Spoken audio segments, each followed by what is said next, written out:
1, go. Alright guys, welcome back to Rune Factory 4. We're gonna have a good time. Yeah, I did a little bit of stuff off screen, mostly some cooking and stuff. Don't worry about it. As you can see, I've got bamboo rice now.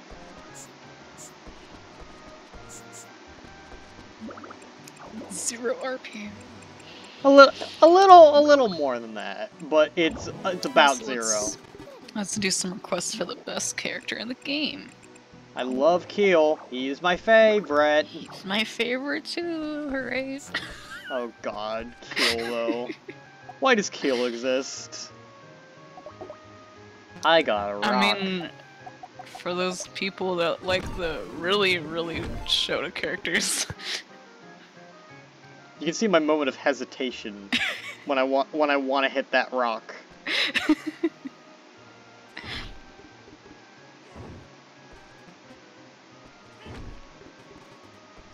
The best way to end the day is to almost die. I guess that's a quote to live by in this universe. Mm-hmm. Technically, actually, it's sometimes actually good to stay up super late, because, like, you know how if you stay up late, you can get a cold? Mm-hmm. Well, eventually, if your cold resistance gets high enough, that can't happen, so you can actually just straight up miss out on the trophy, even though it doesn't matter. Oh my gosh. You know what that reminds me of? What? Did you bother, like, doing all of the potential events for all the girls in Rune Factory 2? Yeah, why? There was one for Ros. I hated the ones for Roslyn, where it's like, oh, you have to stay up 2 days to get a cold. And I ended up just doing nothing the entire time. Ugh. Just sitting around doing nothing. Just so we could get a Can I just say I hate really arbitrary, like, event flags? It's really boring to me. Just Roslyn in general was just like the most difficult person, like just Mm-hmm. all this stuff you had to do. It's like, oh, I want like 9 tomatoes, like for like this one like flower thing, even though it was for Max, but like still. I want you to go to the tallest mountain and bring me 1 onion. There's actually one where it's like, oh, you have to wait like until this particular time at night to go beat this one particular enemy. I'm like, seriously? I really hate. That was like every single one of her events was like that. Hate. Just hate. And what do you even get out of it? Like, nothing. Pretty much nothing. You get an okay waifu. Basically it.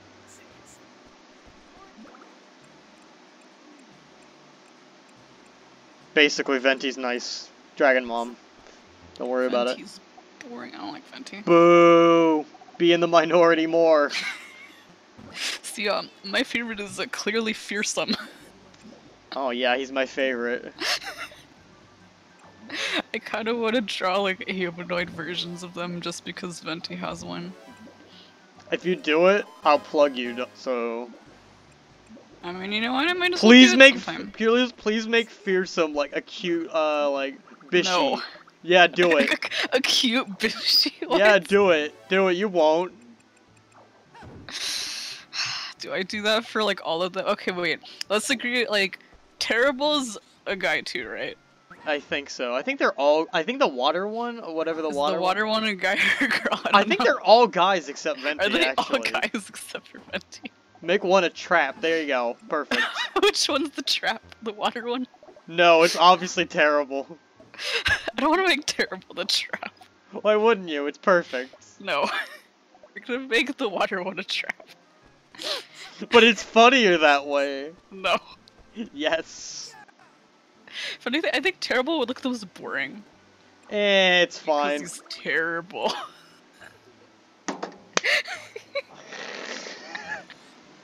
We're the worst. We need to go to joke jail.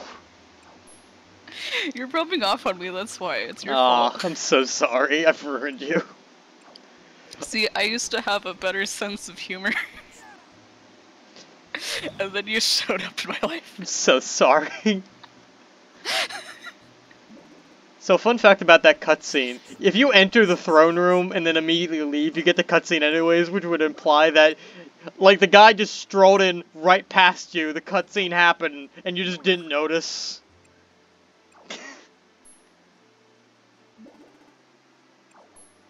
Because, like, it doesn't care where you enter the room from as long as you enter the room. So... She dragon, Rip. she slip. Now she rip. Alright, we gotta take Venti to the vet, guys.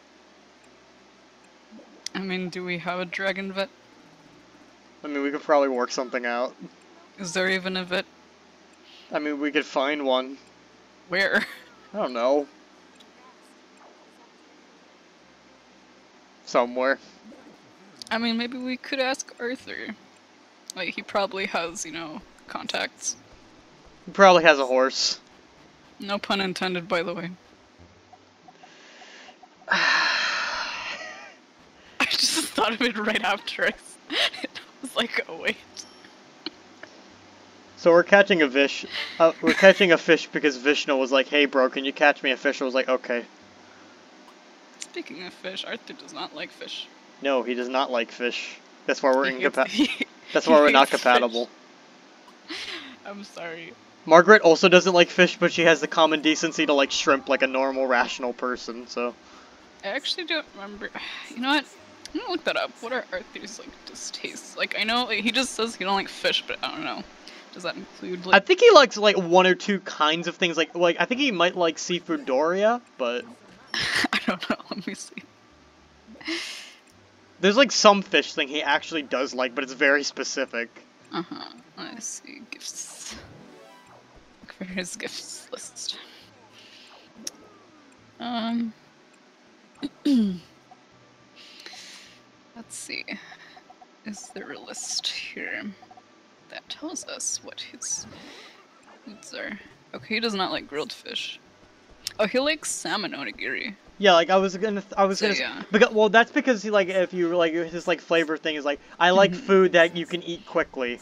Mm-hmm. Now we're just gonna take some fruit from our girl Meg and just immediately give it back to her because she loves us.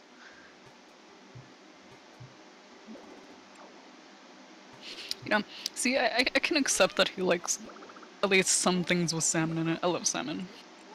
Well, like I would figure like you would like something, right? Mm-hmm. Everybody likes a little bit of something, even if you don't really realize it.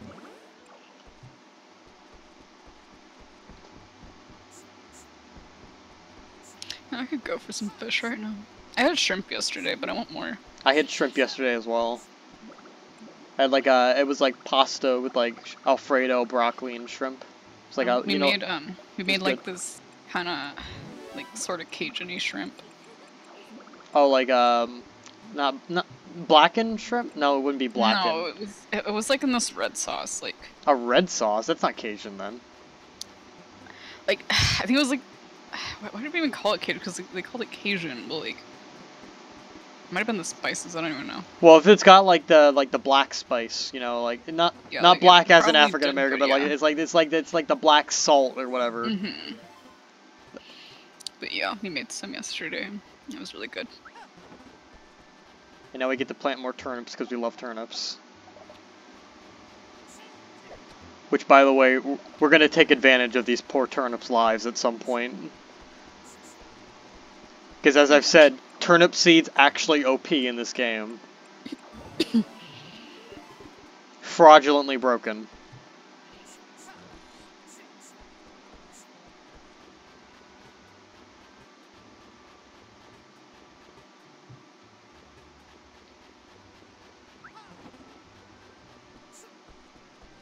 So, Blue, you saw how some stuff generated on the floor there?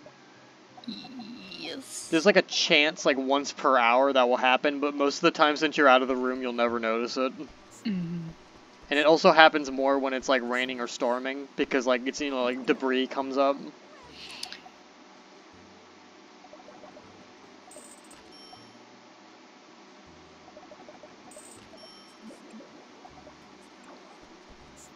We're just gonna ignore Doug. Yeah, we don't care about him. But the dialogue. We don't like Doug. He's alright. I don't like Doug. He's better than Keel. Okay, okay, I'll give you that. I'll give you that, but... He's better than Leon.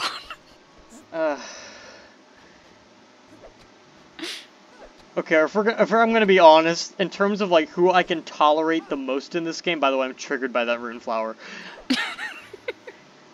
In terms of like who's the most tolerable like guy in the game, it's quite easily Dillis in my opinion. He's a bro. I like him. I put Dillis in the same category as Doug. But like Dillis like, is fine. Alright. Like they're alright, but like I'm not a huge fan. Like personally, I can't find anything nice to say about Keel, and I can barely find anything nice to say about Doug other than he has redemption. Not even just that, his relationship with Blossom is great. Okay, yeah, you can't deny that. That you also deny that. That also saves him, but that's mostly Blossom's job and not actually but his. But still, it's like it's one of my favorite things about him. Because they just don't fit as like a dynamic duo at all. They just work so well as like a family dynamic. Yeah. In this really weird kind of way.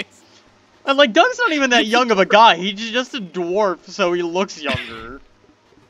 And like, doesn't she kind of call him like instead of her grandson, he's like a son to me. Well, it's like how an old woman calls like a guy sonny though. It's not like really like no, but I think she straight up says like, yeah, she's like, oh, he's like a son to me. Like instead of a grandson, because you think like she'd say, oh, grandson, because like he looks kind of young, but it's like no. I guess he's old enough to be her son. Which makes you question how old he is. There's probably an official thing in like a guidebook or something. No, if you really looked it up. Actually, really? No, the only official thing is who's like they said like the see like who's the oldest, and they have like an order, but they don't have ages. So I'm gonna guess that Venti's obviously the oldest. No, I think they only did it for like humans. Yeah, like the humans. Like, I don't remember the ones for girls, but I vaguely remember the one for guys. Like, the youngest, of course, is Keel. And surprisingly, Arthur's the second youngest. I would have thought it was Doug, but no. Well, that explains his Doug's lack of actually world older than him. experience. And then after Doug, it's like... I think it's like... Vishnu, I think? And then, like, Dillis, and then Leon. You know, I can see that. That kind of fits what I would like perceive to be like correct. Doug just looks younger than Arthur, though, to me. Yeah, I can see that. I don't know if that's just me, but he's older than him.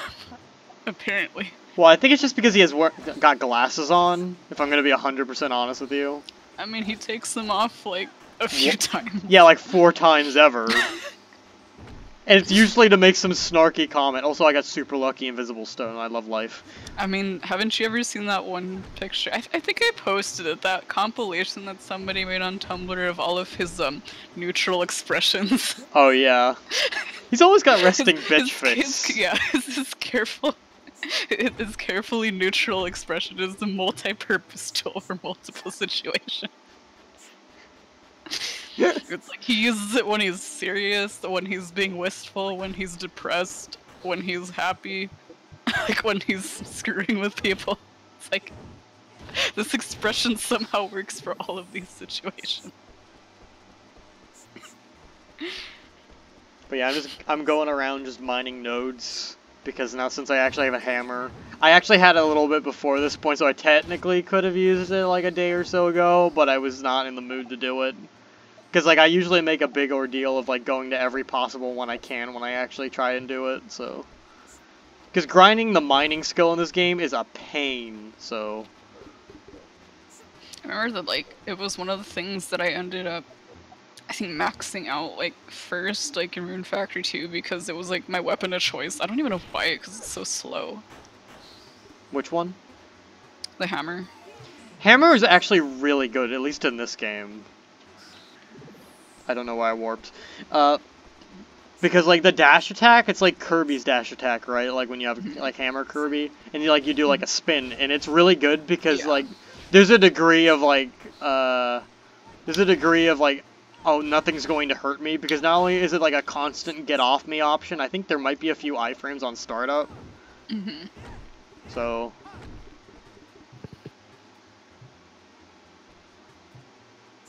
It's also kind of sort of used for transportation because, like, I want to say, like, I used this, like, in Rune Factory 2, I want to say it was then where it's, like, the special attack when you charge it up, like it would go flying and it would just send you across the screen.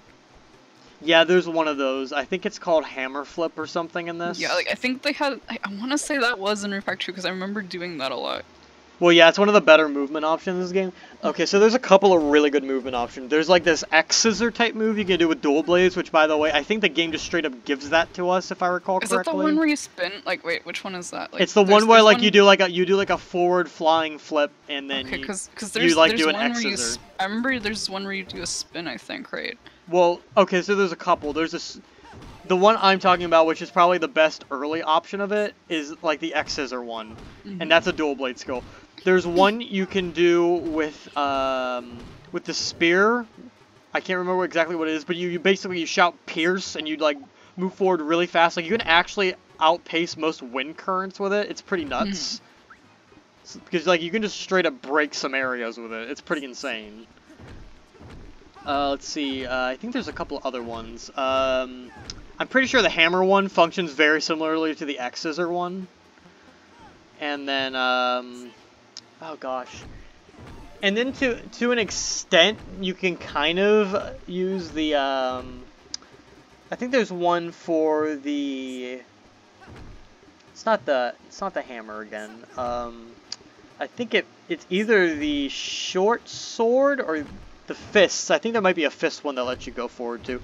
But for the most part, I tend to use the spear one if I can get my hands on a copy of it. Because not only is it actually like not even that bad of an offensive option, you just move so fast with it. It's honestly kind of nuts.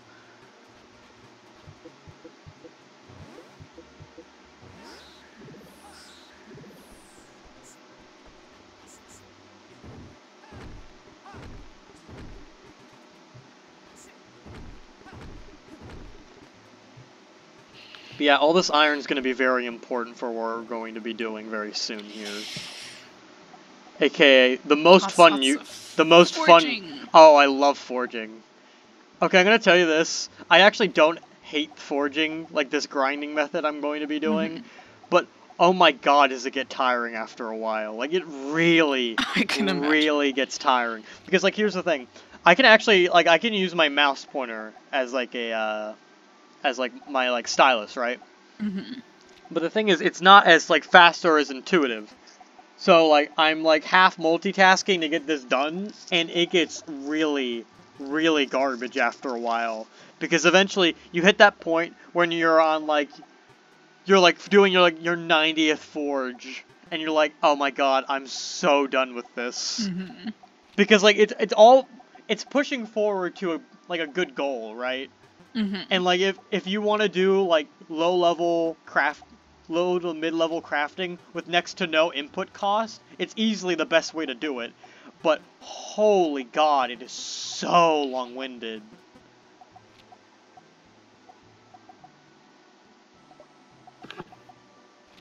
Again, like this is like really akin to like trying to cook like a bunch of stuff like in Harvest Moon, like when you're trying to get early game money. Well, it's like, it's a bit better than so that. long, like, but still, like it just takes forever.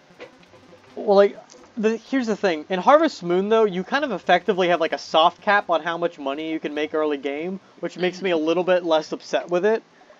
Because like you can't, for example, you can't go make a bunch of rice porridge on day one because the game won't physically let you. But in this game, you can do that. You actually just straight up can, because there's either a lot of vendors you can do, or like the input cost where it's really low, and since you can get money from just going and hunting things, it's really not that big of a deal. So what ends up happening is you hit one of those situations where you have so much money, and the game's not going to stop you. So you can go and buy a bunch of rice and make it into like rice porridge in this, and the game will never stop you. And again, like, it's a lot less frustrating now, like, with, like, the flax and whatnot, and Story of Seasons, just because, like, all you have to do is just, like, wait for, like, you know how, like, wineries and stuff work? Yeah. Things like that. Like, it's basically like that. Like, but it's, like, just, like, a textile mill. So it's even lower effort? So, yeah. Yeah, basically. Oh my god. All you have to do is just like take a bunch of like a cloth. Like you don't even have to. I don't even think like it even requires like dyeing them. Like you don't even have to do that. Like you're just gonna get, like a bunch of money off of flax, just by turning it like into a bunch of cloth. I mean, that would make sense, yeah, but like... Mm-hmm. Like, in this game, there's a lot of, like, just really easy methods to make your money higher. By the way, don't mind that FPS drop, it's just because there's more than 2 actors in the room at a time, don't judge it. But there's a lot of really easy ways to make money in this game, but you're gonna be so bored if you do it. And in the end, it's not as worth it as if you do, like, the higher level, like, oh, hey, I'm gonna go, like, I'm gonna go make a bunch of, level 10 forged weapons that I found. Because, like, if you find stuff in, like, Charance, for example, and you just make it level 10, you can basically, like, more than, like, triple your money on it, effectively. So if you can do that, why would you, like, go and make, like, 99 rice porridges? It's just boring, and it's stupid. Although there is some really high-level crafting you can do. Like, for example, pineapple juice, actually god tier. Golden juice, even better. So... What is love? Baby, don't hurt me. Don't hurt me. Don't hurt For me. me, No no more. more.